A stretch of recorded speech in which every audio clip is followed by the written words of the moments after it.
अवैध गॅस रिफिलिंगवर छापे, स्थानिक गुन्हे शाखा अहिल्यानगरची कारवाई. 1,17,500 रुपये किमतीचा मुद्देमाल जप्त. अहिल्यानगर शहरात दिनांक 16 फेब्रुवारी रोजी पेट्रोलिंग दरम्यान अवैधरित्या गॅस रिफिलिंग केली जात असल्याची माहिती प्राप्त झाली. शहरातील जुन्या महानगरपालिकाजवळ बेग पटांगण या ठिकाणी विनापरवाना HP गॅस टाक्यांमधून 4 चाकी वाहनात रिफिलिंग करताना आरोपी अरविंद वसंत वाघमारे यास ताब्यात घेण्यात आले. आरोपीच्या ताब्यातून 1,17,500 रुपये किमतीचा मुद्देमाल जप्त करण्यात आला आहे.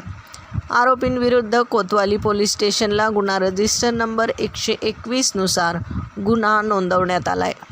सदरची कारवाई पोलीस अधीक्षक सोमनाथ घारगे यांच्या मार्गदर्शनाखाली पोलीस निरीक्षक किरण कुमार कबाडी, अनंत सालगुडे, सुनील पवार, शाहिद शेख, गणेश धोत्रे यांच्या पथकाने केली आहे.